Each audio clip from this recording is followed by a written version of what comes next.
أعوذ بالله من الشيطان الرجيم. بسم الله الرحمن الرحيم. عبس وتولى أن جاءه الأعمى وما يدريك لعله يزكى أو يذكر فتنفعه الذكرى أما من استغنى فأنت له تصدى وما عليك ألا يزكى وأما من جاءك يسعى وهو يخشى فأنت عنه تلهى كلا إنها تذكرة فمن شاء ذكره في صحف مكرمة مرفوعة مطهرة بأيدي سفرة كرام بررة قتل الإنسان ما أكفره من أي شيء خلقه من نطفة خلقه فقدره ثم السبيل يسره ثم أماته فأقبره ثم إذا شاء أنشره كلا لما يقض ما أمره فلينظر الإنسان إلى طعامه أنا صببنا الماء صبا ثم شققنا الأرض شقا فأنبتنا فيها حبا وعنبا وقضبا وزيتونا ونخلا وحدائق غلبا وفاكهة وأبا متاعا لكم ولأنعامكم فإذا جاءت الصاخة يوم يفر المرء من أخيه وأمه وأبيه وصاحبته وبنيه لكل امرئ منهم يومئذ شأن يغنيه وجوه يومئذ مسفرة ضاحكة مستبشرة ووجوه يومئذ عليها غبرة ترهقها قترة أولئك هم الكفرة الفجرة. صدق الله العلي العظيم. أفلح من صلى على محمد وآل محمد.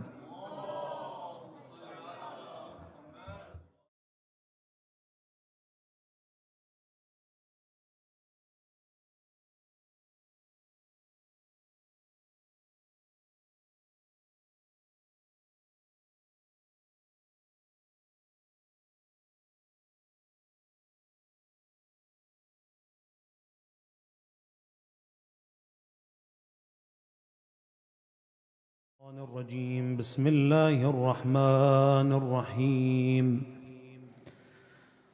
صلى الله عليك يا سيدي ويا مولاي يا رسول الله.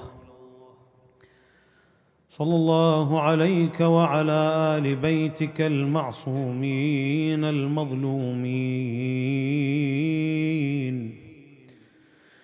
لعن الله الظالمين لكم من الأولين والآخرين.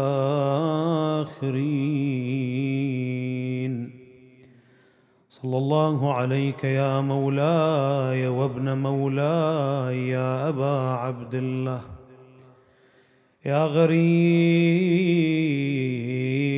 يا مظلوم كربلاء سيدي يا رحمة الله الواسعة ويا باب نجاة الأمة، يا ليتنا كنا معكم فنفوز فوزا عظيما. يقول الله تبارك وتعالى في محكم كتابه الكريم: بسم الله الرحمن الرحيم. فلا أقسم بالشفق والليل وما وسق والقمر إذا اتسق لتركبن طبقا عن طبق صدق الله العلي العظيم. صلوا على محمد وآل محمد.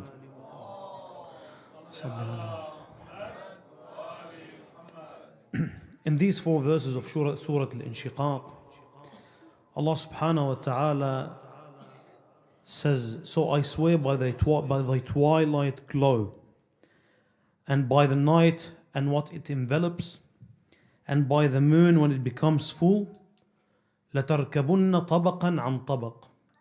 According to the translation of this verse, they say that you will surely experience state after state. While Al-Imam Al-Hasan Al-Askari salawatullahi wa salamuhu alayhi, when he speaks about this verse, he says it means that every era and every generation will go through the same test. Since Adam until Rasulullah sallallahu alayhi wa alihi, until the time of Ghaiba of Sahib al-Asr wa Zaman Ajjallah ta'ala Farajah al-Sharif, which is our time. The same test. Same thing that we spoke about last week, about when the people turned upon their heels after Rasulullah sallallahu alayhi wa alihi, they went through the same test. And nowadays, we are going through the same test. Yes, maybe the decorations of the dunya, they change. But the challenge is still the same. There is dunya that we are aware of it. The Ahlul Bayt taught us about it and warned us about it. And the Quran came and warned us about the dunya, which is one of the examples of the challenge that we are going through. But even at the time of Imam al-Hussein alayhi salam, if we look at the individuals who did not support Abu Abdullah al-Hussein, and I'm mentioning Abu Abdullah al-Hussein because he is the Imam that we always relate to. Every year we commemorate his martyrdom in Muharram, and the people who don't attend in the rest of the majalis, they attend in Muharram. If we look through the history, the same examples of people at the time of Amir al-Mu'mineen, at the time of Rasulullah, we have the same examples nowadays. But the main thing that made them deviate or fail in the test or not win in this challenge is not recognizing the grace. The grace that Rasulullah came with and this religion that gave us the proper awareness to succeed in the dunya and to succeed in the day of judgment. They weren't aware to a point that when Amirul Mu'mineen, and nowadays we are still in the week of the martyrdom of Rasulullah sallallahu alayhi wa alihi. And a day like yesterday on Friday, the second attack, it was Friday back then and it is Friday in this month. It was a coincidence this year that there was the second attack on the house of Sayyidah Fatima al-Zahra, where the fetus Al-Mohsen was killed, and they attacked the house of Amir al-Mu'mineen. And a day like tomorrow, which is 10 days after the martyrdom of Rasulullah, they come and they send people to remove the manager that Sayyidah Fatima al-Zahra alayhi salam appointed on the land of Fadak. And the land of Fadak, we will explain a bit about this land and what is the importance of this land to us. Is the importance of it is limited in the value of it, or the money that came out of it, or the value is something else? And we learned that through the words of Sayyidah Fatima al-Zahra, which she pointed out how the people did not recognize the grace. Because the title of our lecture today, I will try to be short. I didn't know that I have only half an hour. The title of this lecture today, that know the grace. Even that we know it and we live in the bliss of this grace and we enjoy it the same way those who used this grace, because when Islam came, they saw the beauty of it and they used it, but at the same time, They tried to achieve the dunya through Islam, and then which led them to what? To attack the house of Sayyidah Fatima al-Zahra, to go against the Quran and take the land of Fadak. We will mention a bit about the land of Fadak in one section, small section, and then the words of Sayyidah Fatima al-Zahra in the sermon of Fadak, which she went and spoke in the masjid of Rasulullah in a group of women after there was a curtain between her and the people. And at the end, we'll try to learn a simple lesson for our time after Salat ala Muhammad wa Ali Muhammad.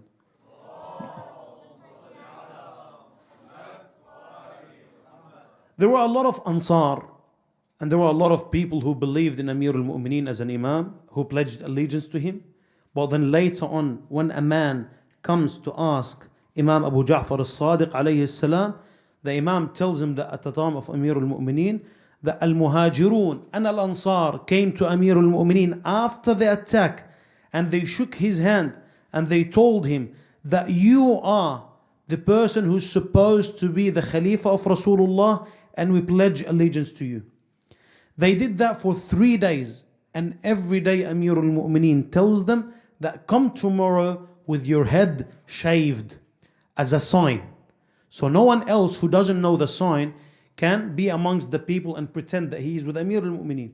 And the next day only 3 people who came: Abu Dharr and Al-Miqdad and Salman. And the person who asked the Imam, he said, what about Ammar? Everyone knows the value of Ammar ibn Yasir. Then the Imam told him, فَعَمَّار مِنْ أَهْلِ الرِّدَّةِ, did Ammar was one of the people who abandoned Amir al-Mu'mineen, abandoned the allegiance of Amir al-Mu'mineen. He said, إِنَّ عَمَّارًا قَدْ قَاتَلَ مَعَ عَلِيِّ عَلَيْهِ السَّلَامِ بَعْدِ. That Ammar fought with Amir al-Mu'mineen afterwards. But during the time of the test, he was with the rest.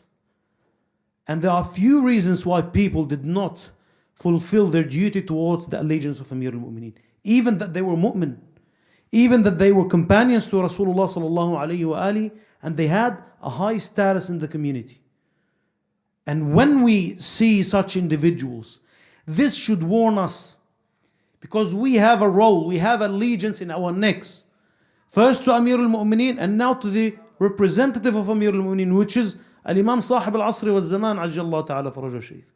Which now, the majority of the people, they take it only as a symbol. It's something that is mentioned in history, but are we really acting upon this fact or not? The first question, what is Fadak? Fadak is a piece of land which later on 7 pieces of land were added to it. You used to have a huge outcome of dates and crops that used to make money a year, about 300 kilograms of gold. And these pieces of lands were given to Rasulullah without war, because if Rasulullah acquired it by war, it's supposed to be distributed amongst the Muslimin. But it was acquired by Rasulullah without a war. A Jewish man, his name is Mukhayriq, came to Rasulullah and he gifted that land to him with the 7 lands around, and he announced that he is a Muslim, and he did the shahadat, and he went and fought between the hands of Rasulullah and was martyred. And then afterwards, in the books of Ahlul Sunnah, the narration says by Salama, Abi Sa'id al-Khidri, is that, and Salama is one of the Ummahat al-Mu'mineen, and her words are trustworthy. Her words are proof according to them. When she's asked about who are Ahlul Bayt, that the verse came out about them, إنما يريد الله ليذهب عنكم الرجس أهل البيت ويطهركم تطهيرا. اللهم صل. And she said, Ali wa Fatima wa ibnahuma, Ali and Fatima and their sons. And then Jibreel comes down to Rasulullah and he says to him, وَآتِ ذَا الْقُرْبَى حَقَّهِ, and give your relatives their right. Then Rasulullah asked, Man ذَا الْقُرْبَى, who are the Qurba and what is their right? He said, the Qurba and their right is to give Fadak to Sayyidah Fatima al-Zahra salawatullahi wa salam. And he gave her the land, and she had her workers and the manager on the land for 3.5 years. People used to bring the money, and Sayyidah Zahra, she still slept on the skin of the sheep, and she didn't take anything for herself. So the value of Fadak was not about money. So Sayyidah Zahra would leave her house and she had a broken rib and she had lost her fetus and she can't walk properly, to go to the masjid and speak to the people and try to prove them wrong. So there is a value that's related to money because the poor people were benefiting from it. But the second part of the value of this land is that it proved that the man that was trying to be the leader, who usurped the Khilafah, she proved him that this person has no knowledge in Quran. And he is not even eligible to be a wali over his own family. That when she went and she said to him, is it in the book of Allah that you would inherit your father and I wouldn't inherit my father? And then he said that by the name of Allah, I heard Rasulullah saying that we prophets, we do not leave inheritance. What we leave is a charity. We only inherit knowledge and ma'rifah. And she said, what about the verse in the Quran that says, وَوَرِثَ سُلَيْمَانُ دَاوُودَ? That Sulaiman inherited Dawood. What about Zakaria when he supplicated to Allah subhanahu wa ta'ala and said, فَهَبْ لِي مِن لَدُنْكَ غُلَامًا يَرِثُنِي وَيَرِثُ مِنْ آلِ يَعْقُوبَ. Oh Allah, grant me a child that would inherit me and inherit from the family of Yaqub. And then he said, look at this excuse. That when you listen usually to these excuses from children, when you try to take a toy from a child, you tell them this is not yours. He said, well, I found it on the ground and they saw me take it and no one said anything. He said to her that they chose me to be the leader and I took what I took in front of them and no one refused. No one said anything. So she proved by that the proper path of Rasulullah sallallahu alaihi wasallam by showing the value of the man who was leading at the time. And then we come now to the words of the sermon that shows us the value of the grace that we have and the value of us as people who followers of Rasulullah Muhammad sallallahu alaihi wasallam.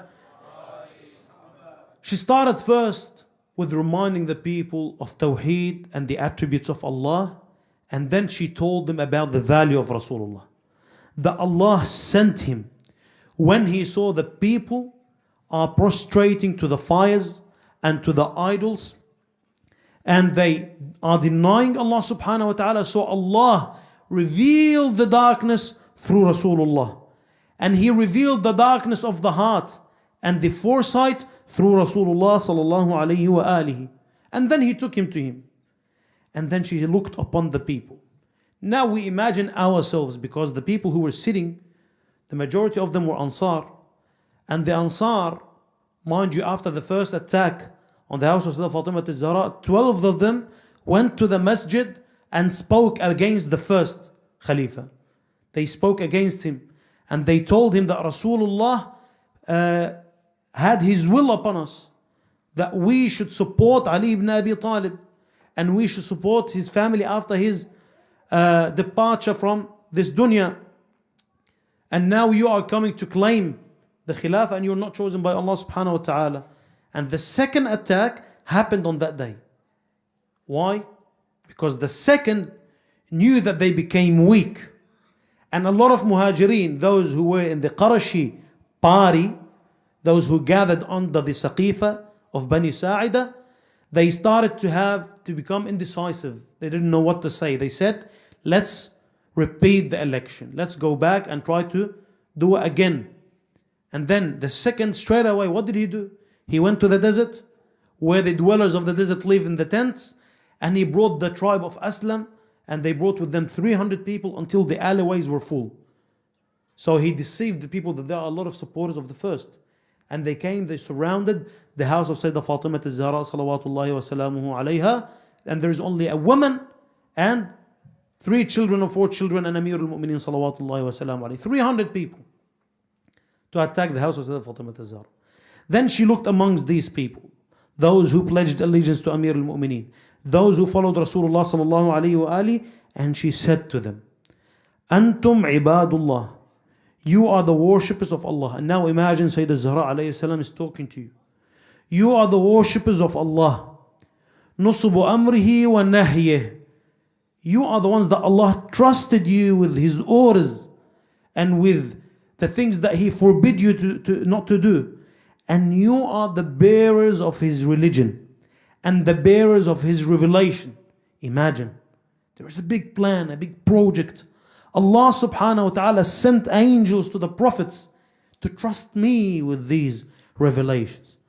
وَأُمَنَاءُ اللَّهِ عَلَىٰ أَنفُسِكُمْ. And you are that Allah created this human being with dignity. Allah trusted you with your nafs.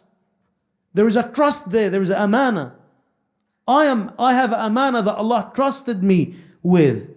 وَبُلَغَاؤُهُ إِلَى الْأُمَمِ. And you are the messengers. Each and every one is a messenger to the nations.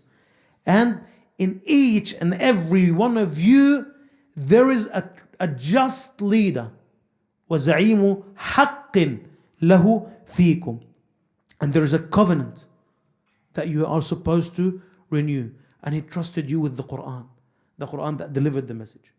Okay, so what is the grace that Allah trusted us with, that the Sayyidah Zahra speaks about in the Sermon of Fadak? All these details that we perform on our daily basis when it comes to the religion, the duties, the prayers, the fasting, is it only, as we mentioned last week, has the benefit in the Day of Judgment? And then she says, and He made Iman and faith to purify you from shirk. After these people used to worship the idols, so Allah purified you from shirk through Iman. And the salat tanzihan lakum min al-kibr, and prayers to purify you from arrogance. Every person who is arrogant, show me if he is successful in his marriage life, or in business, or with his relationship with people, except if he has something that the people need. Some people who left Amir al-Mu'mineen, they left him for the love of the chair, for the love of the throne, for the love of the power. Like some people came to this wazir, his name is Ahmad ibn Khalid, and they told him, do you know that Allah gave you what He didn't give Rasulullah? Allah gave you something that He didn't give Rasulullah. And this, you can find an example of these individuals like every day. He said to him, what is that? He said, Allah tells the Prophet in the Quran, وَلَوْ كُنْتَ فَضًّا غَلِيظَ الْقَلْبِ لَنْفَضُّوا مِنْ حَوْلِكَ. That if you are harsh, and if you are rough, and you have no akhlaq, the people will abandon you. But you, Ya ayyuha al-wazir Ahmad ibn Khalid, you are harsh, you are rough, you have no morals, but we cannot abandon you. We stick to you. Why? This person has power. Like Bala'am ibn Ba'ura, the example that I gave last week. Bala'am ibn Ba'ura, he had al-ism al-a'zam. But because the love of the throne and the friendship with Fir'aun, the Pharaoh, Fir'aun told him that use al-ism al-a'zam to supplicate upon Prophet Musa. And he wanted to use it, so Allah took it from him. And Allah gave an example that he was like a dog.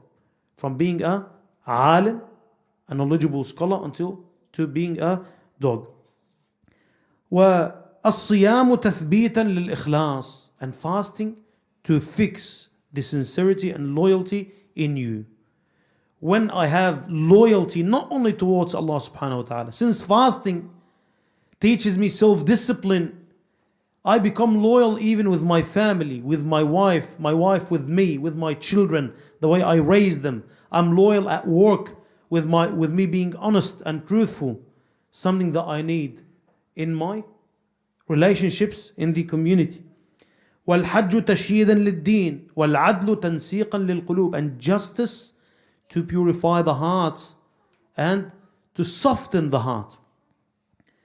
وَطَاعَتُنَا نِظَامًا لِلْمِلَّةِ. And our obedience is the nizam, is the aura of the nation, and our imama is the safety from disunity.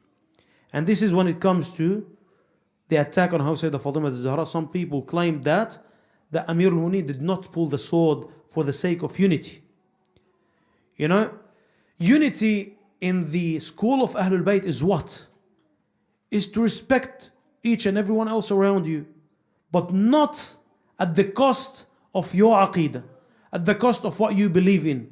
Like the example of the turba, when some scholars they say where there is no holiness of turba Sayyid al-Shuhada. For the sake of what? For the sake of unity. But Sayyid al-Zahra tells us that through our imama, that's how you achieve unity. Because back then, there was no other sects to say there is unity here. So Amir al-Mu'mineen did not pull his sword. For what reason? When Rasulullah told him not to pull his sword, for what? Because if he pulled his sword and wanted to fight back, they would accuse him that he's trying to take the khilafah and the leadership by force. And that's when Sayyidah Zahra finished the sermon of Fadak and went back to the house, and she started to blame Amir al-Mu'mineen. Not as in blame, but she started to just complain, get it out of her chest. That look at the Ansar, they did not support me. And then what did he do? He went inside and he wore his yellow cape, the cape that he wear for wars, and he took the sword. As he was going out, the mu'adhin started to do the shahada. Ashhadu an la ilaha illallah.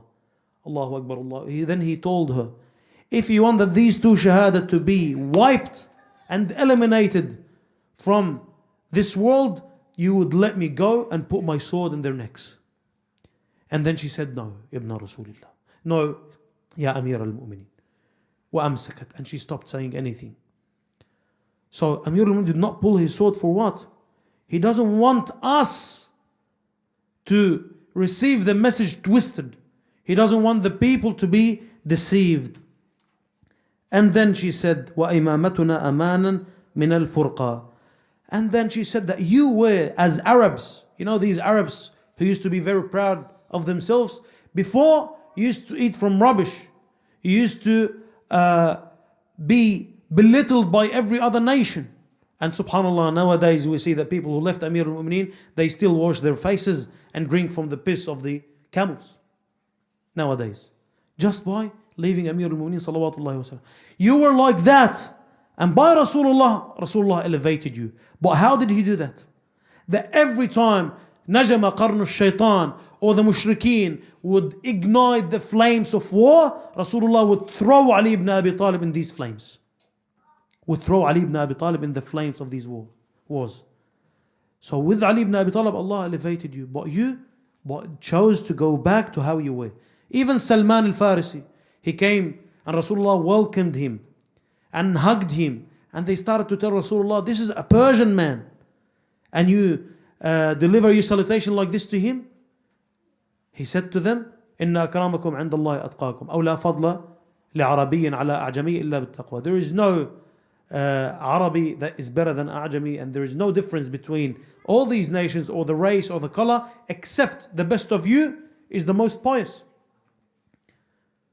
So Rasulullah changed their situation to a point through Amir al-Mu'mineen, to a point that they started to show off over the other nations when they were before that weak.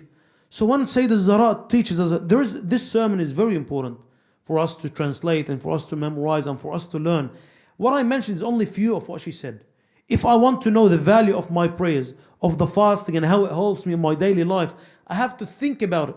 One of the reasons why these people abandoned Amir al-Mu'mineen is that they sought refuge in the dunya and they felt safe towards the dunya, and they did not renew their covenant with the religion. They did not remind themselves. That's why one of the scholars says that one of the reasons behind the melting of the identity of our faith and in the youth nowadays is that because they did not renew the covenant by what? By trying to understand the value of this grace that Allah gave you. And one of the ways that they say there is a dua that you recite after the prayers when you do the shahada and pledge allegiance again to Ahlul Bayt one by one.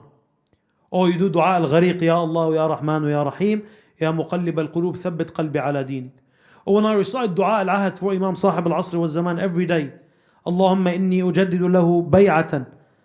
Allahumma ujaddidu lahu fi sabihati yawmi hada ahdan wa aqdan wa bay'atan lahu fi uniqi. Oh Allah, I renew for him on this morning that the covenant, the allegiance and the bay'atu to him. لا أحول عنها ولا أزول أبدا. So, for us nowadays, if we look back then, Some people left Amir al-Mu'mineen for what? Because they didn't have ma'rifah in the Imam and in the Imam. They had no knowledge. Either from taqseer, they were falling short, they knew that they need to know about the Imams, or from qusur. Those who didn't know, who wanted to know but didn't have the means to. Why? And this was the fruit of those people who chose not to know the Imam, who saw themselves eligible to be better than the Imam. And nowadays, we see that Ahlul Bayt and this ma'rifah in them is abandoned. You see people, they now, what's it called? They doubt that Ahlul Bayt had the knowledge in the unknown. And they doubt that even Ahlul Bayt knew the Imam, who is going to be after them of the Imams. And we hear scholars on the minbar speaking about that. And then later on, to the fruits of this and the results of this, we see people compare Ahlul Bayt to others. And one of the reasons behind leaving the allegiance to Amir al-Mu'mineen, ma'rifah, knowledge itself, knowing the Imam. And why is that? And this I will end with this point. Knowing the Imam, because people like those who usurped the Khilafah, for example, Az-Zubayr, when Amir al-Mu'mineen became physically the Khalifa, they kept complaining after they came to seek refuge in Amir al-Mu'mineen, because he wanted to treat them equally to others. When you see someone outside in the community, he wants to be treated in a certain way because he has wealth or because he has a certain status, and he doesn't come to the majlis because the flag of Imam Hussein equals between everyone, between the wealthy and the poor, between the different colors and the different cultures. You see them, they wanted to be treated like that. But the standards in the eyes of Allah and in the time of the appearance of Sahib al-Asr wal Zaman and amongst the mu'mineen is how pious you are, how detached you are from the dunya, how is your prayers and your relationship with Allah subhanahu wa ta'ala. And this is what evaluates you in the day of judgment. Those at the time of the Imam who will go against him, because he will tell them that this is your position, this is your true position. Like Al-Imam Al-Hadi says, الناس في الدنيا بالأموال وفي الآخرة بالأعمال. That the people's value in the dunya is by wealth, but on the day of judgment is through their actions. So these people, because they knew Amir al-Mu'mineen, they knew the justice of Amir al-Mu'mineen, how he will treat the people equally, and they didn't want him. Because if he's going to be there, then we are not going to get what we want from the dunya. So we ask Allah subhanahu wa ta'ala to grant us the ma'rifah in Ahlul Bayt salawatullahi wa salam alayhim, to know the grace and comprehend it. Because everything depends on that, depends on the knowledge. The more knowledge you have, the better your prayers, the better your fasting, the better your relationship with Allah subhanahu wa ta'ala. The better knowledge you have in the dunya, you will treat it like Amir al-Mu'mineen. When he says, oh dunya, deceive someone else other than me. I divorce you thrice. قد طلقتك ثلاثا فعيشك حقير. Living in you is low. وعمرك قصير. You're very short. وخطرك كبير. Your dangers are big. So everything depends on knowledge. When I reflect and I sit and I listen to the words of Sayyidah Fatima al-Zahra, when she went to ask for Fadak, not for the value of Fadak, but to remind the people, all this suffering that we are going through as Ahlul Bayt, that she's trying to say in different words, is for your sake. And now I'll try to end with these, just to try to shed a tear over Ahlul Bayt salawatullahi wa salamuhu alayhim. On this day, the captives from Karbala, they return back to Medina. Sayyidah Zainab arrives to her house. But when she arrives, she's in grief, she's weeping, she did not stop crying. 3 people knocked at her door to come and offer condolences. The first person was al-Baneen, salawatullahi wa salamu alayhi. Knocked at the door. The servant came out. She said, Zainab is busy. She cannot welcome anyone. When Sayyidah Zainab knew that it was al-Baneen on the door, she said, let her in. She is part of the Aza. She is part of the family.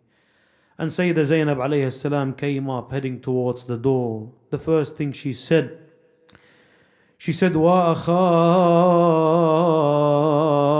wa abbasa البنين, when she saw العقيلة زينب, she said وولداه وحسينا. البنين entered, sat with العقيلة, weeping and crying. Someone else knocked at the door. It was Muhammad ibn al-Hanafiya, Sayyida Zainab's brother. He was sick, he was ill, he was wondering why didn't Imam Zainul Abidin come and ask about me.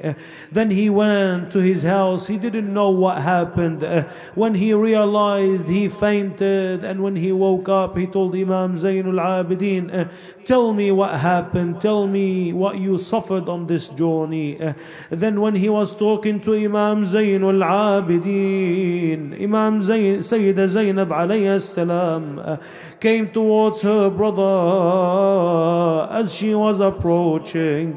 When he looked at her, he looked to the other side, he couldn't recognize her. Her back was bent, her color was changed from the sun, her hair became grey.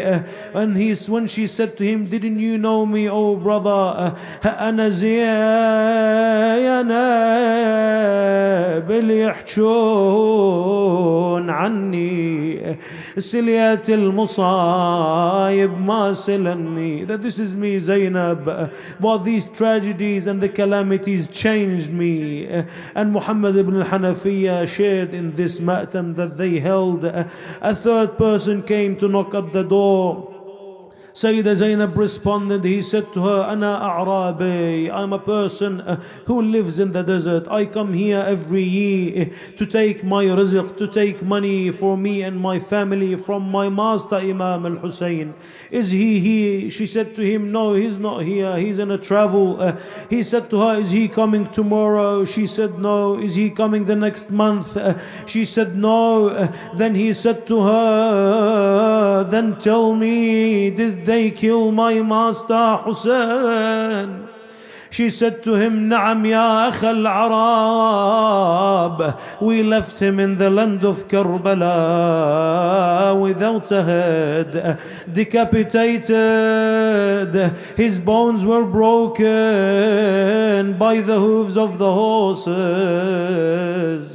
Then the man cried, Wa Sayyida wa Husayna. أترى يعود لنا الزمان بقربكم هيهات ما للقرب من ميعاد. يا الله إلهنا بالحسين الوجيه وجده وأبيه وأمه وأخيه والتسعة المعصومين من ذريته وبنيه, hasten the appearance of صاحب العصر والزمان. Grant us the tawfiq and the power and the ability to be of those who will fight under his flag and to be of those who will be martyred between his hands. Fulfill our needs in this dunya, grant us tawfiq and grant us forgiveness and mercy on the day of judgment. اقضي حوائجنا حوائج الحاضرين والحاضرات, شافي جميع المرضى, رد كل غريب وفك كل أسير, وأصلح كل فاسد من أمور المسلمين, ولتعجيل الفرج واستجابة الدعاء وقبول الأعمال وقضاء الحوائج, ولأرواح أموات المؤمنين والمؤمنات الشهداء والعلماء من مات على الإيمان. نهدي الجميع ثواب ما قرأنا والثواب المباركة الفاتحة مع الصلاة على محمد وآل محمد.